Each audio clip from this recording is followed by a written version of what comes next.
पहले तो वो जो हेडलाइन में $2050 था वो प्रति आउंस गोल्ड के भाव की बात थी जो क्रूड लिख दिया गया था। नमस्कार, गुड मॉर्निंग। सोमवार की सुबह नए और एक बहुत इंटरेस्टिंग हफ्ते की शुरुआत होने जा रही है। इस ईयर 2024 का वीक 1 खासी वोलेटिलिटी भरा रहा था, एक कंसोलिडेशन के नाम था इवेंचुअली, और काफी कुछ इंपॉर्टेंट चीजें हैं इस हफ्ते लाइंड अप लेकर आता हूं। सबसे इंपॉर्टेंट इस हफ्ते दिसंबर तिमाही के रिजल्ट सीजन की, यानी कि Q3 रिजल्ट सीजन का आगाज होता हुआ नजर आएगा। हाँ, इस समय इस हफ्ते लार्जली दिग्गज आईटी कंपनीज के नंबर्स आएंगे, पर इंपॉर्टेंट होगा ये जो बाजार में तेजी है, ये जो बाजार में एक्सूबरेंस बना हुआ है, किस हद तक इंडिया इंक अपने परफॉर्मेंस के थ्रू जस्टिफाई करता है, ये इंपॉर्टेंट होगा जानना। दूसरी चीज, एक नया सरदर्द है। पहले जब पढ़ा था तो उसे पढ़ के लगा था सानुकी, पर अब दिक्कतें बढ़ रही हैं। मैं बात कर रहा हूं रेड सी क्राइसिस की। कोई साइंस नहीं है उस क्राइसिस के कम होने के। इस वीकेंड में तमाम अपडेट्स कहते हैं ग्लोबल शिपिंग मेजर्स वो स्वीज कैनाल का रूट अब टोटली अवॉइड कर रहे हैं। अगर ये सब चलता रहा तो रिपरकशंस काफी बड़े होंगे। इन्फ्लेशनरी इंपैक्ट तगड़ा हो सकता है। इवन हेडलाइन में प्रोड्यूसर साहब ने कच्चे तेल की जिक्र करी थी उसी के थ्रू। और तीसरा और एक और इंपॉर्टेंट चीज, इस हफ्ते इन्फ्लेशन के नंबर्स बहुत सारी कंट्रीज के, लेकिन हमारे लिए इंपॉर्टेंट दो। थर्सडे को यूएस का इन्फ्लेशन प्रिंट आएगा दिसंबर महीने का, और उसके बाद हमारा फ्राइडे को, शुक्रवार को हमारा भी इन्फ्लेशन नंबर सामने आता हुआ नजर आएगा। ये कुछ इंपॉर्टेंट चीजें हैं जो नजर रखनी है। इस बीच कुछ लार्जली कंसोलिडेशन का मूड हमने देखा था भारतीय बाजारों में। Back to back 7 straight weeks gain देखने को मिले थे। उसके बाद पिछले 3 हफ्तों का परफॉर्मेंस आप लोगों की स्क्रीन पर आ जाएगा। मिला जुला रुझान दिख रहा है। अच्छे मूव्स के बाद कुछ कंसोलिडेशन का मान। इवन लास्ट हफ्ते भी वीक ऑन वीक लार्जली एकदम फ्लैट निफ्टी का परफॉर्मेंस देखने को मिला है। खैर, इस कंसोलिडेशन के बीच, इस इवेंटफुल हफ्ते के बीच एक चीज हम सबके जहन में जरूर रहने वाली है, क्या निफ्टी वो 22,000 के स्तर इस हफ्ते छू पाता है या नहीं, वो इंपॉर्टेंट होगा जानना। खैर, आज के संकेत हम फ्लैट ही खुलेंगे। कंसोलिडेशन का मूड शायद कंटिन्यू करे। गांधीनगर से गिफ्ट निफ्टी से इंडिकेशंस बिल्कुल फ्राइडे के क्लोज के आसपास शुरुआत होने के। क्विकली एशिया रख देता हूं। एशिया में एक चीज ध्यान रखिएगा, जापान का बाजार निक्केई आज बंद है। जो खुले हैं वो आपकी स्क्रीन पे लार्जली फ्लैटिश रुझान के साथ फ्लैट लाइन के आसपास ज्यादातर मार्केट, हैंग छोड़ दीजिए, अदरवाइज लार्जली फ्लैट लाइन के आसपास कामकाज, जैसा गिफ्ट निफ्टी संकेत दे रहा था। ऐसे ही कुछ मूड यूएस में देखने को मिला था।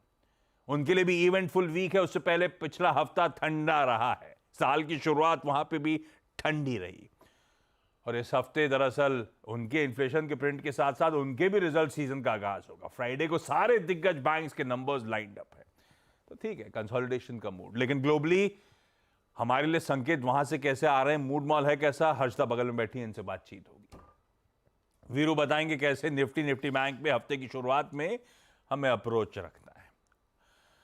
हाँ, नीरज वाजपेयी ने 5 दिन लगातार काम किया था, तो आज वो नदारत है तो इसीलिए हर्षदा की मदद लेंगे हम लोग। लेकिन Harshada, good morning. Good morning Ashish. कैसा मूड, कैसे? गुड मॉर्निंग वीरो। देखिए आशीष, आपने सही कहा कि पिछला हफ्ता पूरी तरह से कंसोलिडेशन वाला था, और कंसोलिडेशन भारतीय बाजारों में तो वॉल्टिलिटी थी। कंसोलिडेशन अमेरिकी मार्केट्स में ज्यादा देखने को मिला था, क्योंकि वहां पर एक स्ट्रेट तेजी वाला महीना था दिसंबर, और जैसे ही हम जनवरी में आए हैं बस हल्की हल्की मुनाफा वसूली पर ही जोर देता हुआ बाजार दिखाई दिया। और फाइनली जो फ्राइडे का सत्र था वहां पर हल्की पॉजिटिविटी आती हुई दिखाई दी है, वरना हर रोज हम यही कह रहे थे कि हल्का नेगेटिव टिक ही देखने को मिला है ग्लोबल मार्केट्स में, और स्पेशली अमेरिकी बाजारों में। तो पहले वो लेवल्स आपकी स्क्रीन पर आ जाएंगे जहां पर क्लोज देखने को मिला। डाउ करीब 25 पॉइंट बढ़ा, नैस्डैक में 13 पॉइंट का इजाफा देखने को मिला, S&P भी करीब 8 पॉइंट बढ़कर आया है। लेकिन इस सबके बीच एक जो चिंताजनक स्थिति है वो है बॉन्ड यील्ड। जो बॉन्ड यील्ड है करीब 4% के ऊपर निकलती हुई दिखाई दी। अब वो क्यों हुआ है, वो डेटा पॉइंट्स जो उभर कर आए हैं फ्राइडे के सत्र में, उसके वजह से हुआ है। और ये दरअसल हमारे लिए थोड़ा सा फियर फैक्टर बनता दिखाई दिया है, क्योंकि पिछले एक पूरे हफ्ते में धीरे धीरे करके bond yields clearly inch up होती हुई दिखाई दी और ये 4% के आसपास हो गई हैं। तो यहाँ पे ये हुआ है कि नॉन फार्म पेरोल डेटा जो आया है वो बढ़कर आया है, करीब 216,000 के आसपास ये आंकड़ा आया, जहां पर एक्सपेक्टेशन था बढ़ेगा तो 1,70,000 के आसपास नई नौकरियां आती हुई दिखाई देंगी। तो बेसिकली दिसंबर के महीने में ज्यादा नौकरियां लोगों की लगी है अनुमान के मुकाबले। वैसे नॉर्मल डेटा पॉजिटिव रहता है, लेकिन बाजार इसे नेगेटिवली इसीलिए ले रहा है, या फिर बॉन्ड यील्ड में इतना रिएक्शन इसीलिए आया है कि लेबर मार्केट में स्ट्रेंथ है। ऐसी स्थिति में अब डर ये बन गया है कि फेडरल रिजर्व अपने जो रेट कट्स जो 2024 के लिए उन्होंने पहले अनाउंस किए थे वो कुछ डिले करते हुए दिखाई दे सकते हैं। अमूमन लोग यही मान रहे थे कि होपफुली मार्च के आसपास आएगा ये। उसके बाद पिछले हफ्ते के पूरे कंसोलिडेशन वाले मामले में फिर लोगों की ये राय बनती हुई दिखाई दी कि जून में आता हुआ दिखाई देगा। लेकिन अगर ऐसे ही जॉब डेटा आते हुए दिखाई दिए तो डर यही है कि फेडरल रिजर्व किसी भी जल्दबाजी में रेट कट करने के लिए सामने नहीं आएगा। वो आराम से अपना टाइम लेंगे और उसके बाद ही एक्शन लेते हुए दिखाई देंगे। ये एक चीज है जो दरअसल बॉन्ड डील को ड्राइव कर रही है और ओवरऑल सेंटिमेंट उसी के चलते थोड़ा सा नरम पड़ता हुआ दिखाई दिया है। दूसरी तरफ हो क्या रहा है कि नैस्डैक में जो तेजी देखने को मिली थी पिछले पूरे साल, वहां पर अच्छी खासी प्रॉफिट बुकिंग हो रही है। पिछले हफ्ते भी यही हुआ था, पिछले सेशन में भी यही हुआ कि एप्पल जैसे स्टॉक्स और दूसरे टेक स्टॉक्स में हमने देखा है कुछ मुनाफा वसूली होती दिखाई दी। तो वो एक और चीज है जो लार्जली एक ओवरहैंग बनी हुई है अमेरिकी मार्केट्स पर। आज ऑफ कोर्स देखना होगा कि यहाँ से जो आपका आईएसएम डेटा आया है वो एस्टिमेट से थोड़ा सा नर्म है, उससे कुछ टिक क्यों लिया जाता है या नहीं, लेकिन लार्जली वो जॉब डेटा ही है जिस पर ध्यान दिया जाएगा। साथ ही साथ जो आप मेंशन कर रहे थे कच्चा तेल क्लियरली 79-80 के आसपास होवर करता हुआ दिखाई दे रहा है। एक तरफ रेड सी में हूती स्ट्राइक्स हो रही है जहां पर अमेरिका ने कहा है कि देखिए अगर आप संभल कर नहीं चलेंगे तो हम बड़ा एक्शन लेते हुए दिखाई देंगे। दूसरी तरफ जो गाजा स्ट्रिप में हो रहा है, यूएस सेक्रेटरी ऑफ स्टेट दरअसल एंथनी बिल्किन एक दौरे पर इस हफ्ते निकल रहे हैं। फोकस तो उनका ऑफ कोर्स ये हमास और इजराइल की लड़ाई पर किसी तरह से लगाम लगाने का है, लेकिन ये जो रेड सी में भी ऊपर हमले लगातार होते दिखाई दे रहे हैं उस पर भी कुछ बयान आते हुए दिखाई दे सकते हैं। तो कच्चा तेल एक इंपॉर्टेंट कमोडिटी रह सकती है आज ट्रैक करने के लिए। बिल्कुल रडार पे रहेगा और रेड सी का क्राइसिस, उससे रिलेटेड अपडेट सीएनबीसी आवाज समय समय पे आपको देता भी रहेगा, क्योंकि इंपॉर्टेंट है वो ग्लोबली ट्रैक करना। खैर तब और आपकी फर्स्ट और सेकंड प्लेट दोनों रख देता हूं आपकी स्क्रीन पे। इक्विटीज जहां छोड़े थे यूएस के फ्यूचर्स, उससे हल्के ही ऊपर कामकाज करें तो लार्जली जो प्राइस दिन था वैसे ही बहुत कुछ बिहेवियर यूएस का देखने को मिला। प्लेट फ्लिप होगी तो वो कच्चा तेल थोड़ा सा बढ़ता हुआ और बाकी के वेरिएबल स्क्रीन पर हैं। हालांकि बहुत नोटवर्दी ऐसा कुछ भी नहीं है जो इक्विटीज पे इंपैक्ट डाल सके, लेकिन हाँ ब्रेंट नजर रखेंगे उस पर अपन लोग। एक और इंटरेस्टिंग, संडे को वो मेरे ख्याल से कांग्रेशनल लीडर्स के बीच में वो डील एस्टैब्लिश हो गई है। पोटेंशियल गवर्नमेंट शटडाउन इस महीने के एंड पे होने का जो खतरा मंडरा रहा था, इस बार समय से काफी पहले सहमति बन गई है। मेरे ख्याल नीरज वाजपेयी वही गए हुए थे। $1.5 ट्रिलियन की टॉप लाइन स्पेंडिंग को मंजूरी आती हुई, पर उसका कोई फ्यूचर्स पे खास इंपैक्ट है नहीं। तो शायद लार्जली स्ट्रीट मान के चल रहा था कि हमेशा की तरह कि कोई खास दिक्कत आएगी नहीं। खैर यह है ग्लोबल मूड। एक और वीरू के पास जाऊं उससे पहले हम सबके सेंटिमेंट्स और इंप्रूव करने के लिए हेडलाइन में मेंशन था वो जो एनएसओ नेशनल स्टैटिस्टिकल ऑर्गेनाइजेशन ने FY24 का पहला एडवांस जीडीपी एस्टिमेट सामने रखा है। 7.3%, स्ट्रीट एक्सपेक्टेशन से बेहतर। आरबीआई के खुद के एस्टिमेट 7% से बेहतर, और पिछले साल 7.2% की ग्रोथ आई थी, इस बार 7.3% की बात है। अच्छे वो जीडीपी के आंकड़े एनएसओ की तरफ से आते हुए। लेकिन चलिए निफ्टी रखिए प्लीज फ्राइडे का स्क्रीन पे और वीरू को दिखाइए। वीरू, साल 2024 की हुई तो थोड़ी सी म्यूटेड शुरुआत है, फ्लैट रहा पिछला हफ्ता परफॉर्मेंस। हाँ ये जरूर था थर्सडे और फ्राइडे को मोमेंटम, हालात कुछ संभले तो इक्वेशन पूरी वीक की सुधरती हुई नजर आई। पर हम लोग रिजल्ट सीजन को अप्रोच कर रहे हैं और कुछ हद तक वो स्क्रीन पे अब इन लेवल्स पे कुछ इनडिसाइसिवनेस इन लेवल्स पर वो फर्दर कंसोलिडेशन टाइप मूड नजर आ रहा है, क्या करना चाहिए?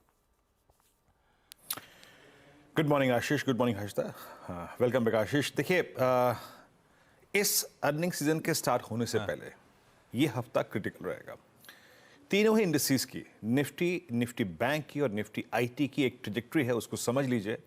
वो ना टूटे तो हम कंसोलिडेशन के फेज में रहेंगे ऊपर की तरफ, और ऊपर क्या लेवल टूटेगा वो मैं बात करूंगा, तब हम एक स्ट्रेंथ वाले या फिर एक स्ट्रॉन्ग जोन में जाएंगे। देखिए आशीष, निफ्टी की वो ट्रेजेक्ट्री है, मोटा मोटी बोल दूं शुरू में 21,500, जहां पे monthly weekly call writers, put writers visible हैं। बैंक निफ्टी के लिए वो है 47,400-500, जहां पे 20 डे में परसिस्ट करता है, जहां पर पुट राइटर्स हैं। और स्पेशली क्योंकि अर्निंग सीजन का किक स्टार्ट करेगा आईटी, दैट्स 34,400, 34,400। ये है 20 डे की ट्रेजेक्ट्री और बेस। ये लेवल होल्ड रहेंगे तो ज़्यादा पैनिक नहीं होगा। मैं आता हूँ स्टैट्स पे, कैसे अप्रोच करें। देखिए, थोड़ा जिटरी एफआईएस के स्टैट्स तो नहीं है, लेकिन हाँ डीआईएस के पिछले कुछ सेशन से वो थोड़ा प्रॉफिट बुकिंग मोड में है। 3497 करोड़ रुपए की उन्होंने सेलिंग करी। शुक्रवार को डीआईएस एफआईएस ने करीब 1700 करोड़ रुपए का बाय किया। 485 करोड़ रुपए का इंडेक्स फ्यूचर्स एफआईएस ने बाय किया। 2800 contract long, 1300 contract short cover किए। स्टॉक फ्यूचर्स में लगभग 575 करोड़ रुपए की सेलिंग, 11,000 कॉन्ट्रैक्ट शॉर्ट, लगभग 8,900 कॉन्ट्रैक्ट लॉन्ग।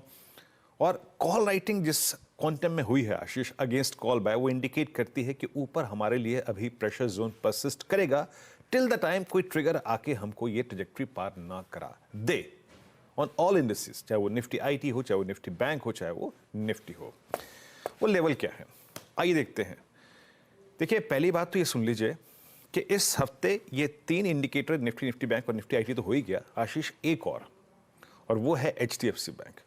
नीचे 1665 20 डे मा और ऊपर 1710, जिस तरफ कटेगा उस तरफ पुश देगा। जिस तरफ कटेगा 1710 1665, जिस तरफ कटेगा उस तरफ पुश देगा बाजार को। अब आते हैं निफ्टी पर। अभी भी इस वीकली कॉन्ट्रैक्ट में आशीष 21,700 पे और 21,800 पे सबसे बड़े कॉल राइटर्स परसिस्ट करते हैं। एक स्ट्रॉन्ग आउटस्टैंडिंग वाई लेके बैठे हैं। ये देखिए 21,800 पे 55 लाख का आउटस्टैंडिंग वाई, और नीचे 21,500 और 21,600 की पुट एक साइजेबल आउटस्टैंडिंग वाई होल्ड करती हैं। प्लस याद रखिएगा, शुक्रवार और गुरुवार के पुलबैक के बाद यहां पे मंथली पुट राइटर पे थोड़ा सा कन्विक्शन लौटा है। योर 10 डे में परसिस्ट है 21,580, 21,580। तो मेरी अप्रोच क्या रहेगी ऑडिट इंडेक्स के लिए message, any dip towards base 1, ये पिरामिड्स हैं आपकी स्क्रीन पर, आएंगे कुछ देर में, लेकिन आशीष एनी डिप टुवर्ड्स बेस 1, ये जो लाइट ब्लू कैंडल्स हैं इनके आसपास, उसको हमें बाय करना है। वो क्या है आइए देखते हैं, आपकी स्क्रीन पे आएगा। बेस 1 है 21,643 और 21,583, specially 583, that 10 day exponential moving average. इसके तरफ के किसी भी बेस को हम, किसी भी डिप को हम बाय करेंगे। No shorting thought, still we wallet 21,510 on the closing basis. On the higher side जो भी ट्रेड्स हम लोअर ट्रेजेक्टरी में पिक करें, याद रखिएगा 21,751 पे उसका टेस्ट ऑफ स्ट्रेंथ होगा, उसको चेक कीजिए अपने ट्रेड को। और ये ट्रेजेक्टरी निकले तो हमें करीब करीब 789,813 की ट्रेजेक्टरी मिलेगी, जहां पे अपने प्रॉफिट्स को एज ए डे ट्रेडर हमें कैश में कन्वर्ट करना है। फर्दर स्विंग वो डिपेंड करेगा 813 के ऊपर आपको क्लोजिंग मिलती है या नहीं। निफ्टी बैंक पहले ही मैं एक क्राइटेरिया सेट कर चुका हूं आशीष, इट्स एचडीएफसी बैंक 1710 के ऊपर स्ट्रेंथ, 1665 के नीचे वीकनेस। हमें शुक्रवार को भी क्लोजिंग में हमारे बेस 1 से पुल बैक मिला। वो बेस 1 था 10 डे एक्सपोनेंशियल मूविंग एवरेज 47,860। आज के लिए 48,300 से लेकर 48,500 पे कॉल राइटर परसिस्ट करते हैं, और 48,000 से लेकर 47,700 तक अच्छे पुट राइटर्स विजिबल हैं। 47,500 एक ऑप्शन बेस भी है और आपका 20 डे भी है। अप्रोच क्या रहेगी, keep I on HDFC bank and base 1 वो क्या रहेगा आपकी स्क्रीन पे आएगा, एंड दैट्स 48,070 और 47,910। इसके आसपास के इर्द गिर्द के किसी भी डिप को बाय करें, और याद रखिएगा एग्जिट जोन इन सभी ट्रेड्स का रहेगा 48,348, 444। इस जोन में आके अलविदा कह दें उस ट्रेड को। फर्दर स्ट्रेंथ उस रेंज का ब्रेकआउट तभी आएगा आशीष जब हमें क्लोज दे दें 48,510 के ऊपर, उसके बाद नई बात करेंगे आशीष। बहुत बढ़िया भाई साहब। निफ्टी पे 21,500, निफ्टी बैंक पे 47,400, 47,500, और इवन निफ्टी आईटी पे 34,400। जब तक ये लेवल्स डटे हुए हैं, इनके ऊपर बाजार है, तब तक पैनिक की जरूरत नहीं है, बल्कि ये बाय ऑन डिप्स का टेक्सचर है जो ब्यूटीफुली एक्सप्लेन्ड था। बेस 1 उसके आसपास अगर मिल रहा है तो खरीदने का मन बनाइएगा, और 21 500 510 के अगर जब तक उसके नीचे नहीं जा रहा, कोई शॉर्टिंग थॉट्स इस बाजार में नहीं रखने का। सारे लेवल्स ब्यूटीफुली प्रोड्यूसर साहब ने आपको स्क्रीन पे भी रख दिए हैं। अब आज के इंपॉर्टेंट स्टॉक्स इन न्यूज, अरे बतेरो क्वार्टर अपडेट्स आने शुरू हो चुके हैं। इसके अलावा इंटरेस्टिंग न्यूज भी है। हजदा, क्या क्या रडार पे है? पहले तो टाटा ग्रुप कंपनियों के साथ शुरुआत करते हैं। टाटा स्टील और टाइटन दोनों के Q3 के अपडेट्स आ गए हैं। अच्छा, टाटा स्टील के केस में घरेलू प्रोडक्शन और वॉल्यूम दोनों में इजाफा देखने को मिला है, लेकिन इंटरनेशनल बिजनेस से कुछ खास स्थिति अच्छी नहीं है। घरेलू प्रोडक्शन वॉल्यूम करीब 6.5% बढ़कर आया है। यहाँ पर आप देखिएगा, नेदरलैंड का प्रोडक्शन वॉल्यूम 23% घटा है।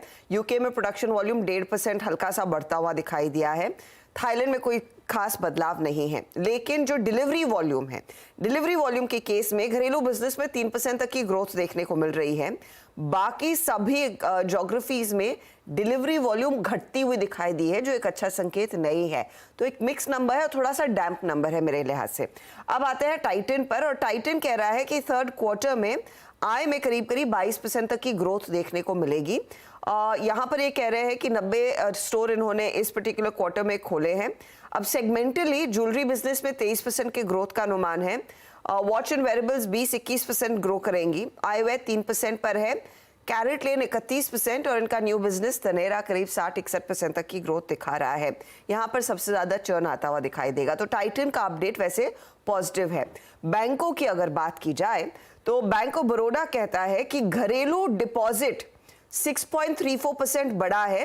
ग्लोबल कारोबार करीब 10.7% बढ़कर आया। ग्लोबल डिपॉजिट में 8.34% तक की वृद्धि देखने को मिली है। घरेलू लोन ग्रोथ क्या है? 13.4% के आसपास ये आंकड़ा आया। रिटेल लोन्स स्पेशली 22% की ग्रोथ दिखाने में कामयाब रहे हैं। तो बैंक ऑफ बड़ौदा का दरअसल अपडेट जो है वो पॉजिटिव दिख रहा है। यूनियन बैंक के केस में पहले घरेलू नंबर्स आप दिखाइएगा। घरेलू डिपॉजिट 8.54% बढ़कर आया, नियरली 9% का इजाफा। और वहीं पर अगर आप घरेलू लोन देखें तो करीब 10.5% तक की वृद्धि देखने को मिली है। हालांकि रिस्क असेसमेंट मॉडल में 13.8% का इजाफा देखने को मिल रहा है। Global business is also okay, 10% तक की ग्रोथ वहां पर देखने को मिल रही है। FMCG स्पेस में गोदरेज, मैरिको और अदानी विल्मर के अपडेट्स आए हैं। गोदरेज कह रहा है कि घरेलू कारोबार में ऑपरेटिंग ग्रोथ सेकंड क्वार्टर जैसी ही देखने को मिलेगी, ज्यादा कुछ बदलाव नहीं होगा। ऑर्गेनिक कारोबार में mid single digit volume growth बरकरार रहेगी। होम केयर और पर्सनल केयर सेगमेंट में ज्यादा अच्छी ग्रोथ है। वॉल्यूम ग्रोथ डबल डिजिट में रहने का अनुमान इनका है। लेकिन गोदरेज के केस में दरअसल जो इनका इंटरनेशनल बिजनेस है वहां पर कुछ एरियाज में दबाव देखने को मिला है। नायरा की जो करेंसी डिवैल्यूएशन हुई थी उसका कुछ इम्पैक्ट है अफ्रीकी मार्केट्स में एक्सेट्रा। मैरिको कहता है कि कंसोलिडेटेड बेसिस पर अगर आप देखें, ग्रोथ घटकर लो सिंगल डिजिट में आती हुई दिखाई देगी, और वो एक चिंताजनक स्थिति है। घरेलू वॉल्यूम ग्रोथ भी लो सिंगल डिजिट में रहेगी। तो क्लियरली बीते हफ्ते जो अपडेट्स आ रहे थे कि डाबर की तरफ से कि अर्बन के सामने रूरल मार्केट में इतना पिकअप नहीं है, वो मैरिको के नंबर्स में साफ रिफ्लेक्ट होता हुआ दिखाई दे रहा है। ऑपरेटिंग प्रॉफिट ग्रोथ भी लो सिंगल डिजिट में है। ग्रोथ मार्जिन्स हाउएवर कंपनी कह रही कि कुछ बढ़कर आएंगे। उस लिहाज से अगर आप देखें FMCG सेगमेंट में demand trend specially urban centres में बरकरार है। रूरल सेंटर्स में इतना पिकअप नहीं देखने को मिला है जितना अनुमान मार्केट लगाकर चल रहा था। तो मैरिको के केस में वो एक कंसर्न है। अदानी विल्मर कह रहा है कि स्टैंडलोन बिक्री इनकी 13% घटकर आई है, लेकिन वॉल्यूम में करीब 6% तक का इजाफा देखने को मिला है। एडिबल ऑयल बिजनेस है जहां पर हम देख रहे हैं ट्रेंड कुछ नर्म है, वहां पर बिक्री 21% घटी है और वॉल्यूम्स एकदम फ्लैट है। इनके फूड और FMCG कारोबार में इजाफा जरूर बनता दिखाई दिया है। साथ ही साथ आप ध्यान दीजिएगा जुपिटर वैगन्स पर। पिछले हफ्ते वो सरकार की तरफ, रक्षा मंत्रालय की तरफ से ऑर्डर्स आए थे। अब की बारी कुछ ऑटोमोबाइल कंपनियों की तरफ से करीब 100 करोड़ का ऑर्डर इन्होंने बैग किया है। LIC और NTPC दोनों को GST के डिमांड नोटिसेस लगातार आ रहे हैं। LIC को 191 करोड़ का और नोटिस आ गया है, NTPC को करीब 42 करोड़ का। और ऑफ कोर्स इंश्योरेंस कंपनियों का भी डेटा आया है, तो वहां पर हम देख रहे हैं आईसीआईसीआई लोम्बार्ड में दिसंबर में 20% प्रीमियम बढ़ा, न्यू इंडिया एश्योरेंस के केस में 14% प्रीमियम बढ़ा है और स्टार हेल्थ के केस में करीब 15% प्रीमियम बढ़ा है। और रखिए इन तमाम स्टॉक्स को अपने रडार पे। एक काम कर रहा हूं, क्विकली छोटा सा ब्रेक के उस पार जब लौटूंगा तो आज का events calendar plus commodity strategy. चलिए भाई, ब्रेक के बाद आप सबका स्वागत है। सबसे पहले आज का इवेंट्स कैलेंडर। हफ्ते की शुरुआत है, मंडे है, निफ्टी, मिड कैप सेलेक्ट और बैंकेक्स इनकी एक्सपायरी का दिन। मैंने पहले ही मेंशन करा था अपफ्रंट कमेंट्री में, जापान के बाजार आज respect for the aged day उसके चलते बंद है, तो निक्केई ट्रेड नहीं कर रहा है। दो important board meets, Bajaj auto और चंबल फर्टिलाइजर, दोनों के बोर्ड्स बाय बैक पे विचार करने जा रहे हैं, तो वो आउटकम्स कीनली अवेटेड होंगे। अदानी पोर्ट्स कहा जा रहा है आज 2 बॉन्ड्स जारी करेगा 250 करोड़ के, कुल मिलाकर 500 करोड़ रुपए जुटाने की योजना। जी एंटरटेनमेंट एंटरप्राइजेस, वो जी सोनी मर्जर, एनसीएलटी जो मर्जर के अगेंस्ट में प्लीज सुनवाई कर रही है, वो आज हियरिंग फिर से शेड्यूल्ड है। यूरोजोन का डेटा ग्लोबली इंपॉर्टेंट है, बाकी ऐसा कुछ नहीं। Consumer confidence, retail sales, industrial sentiment, उनका अनएम्प्लॉयमेंट नंबर, ये सब यूरोजोन के नंबर्स आने हैं।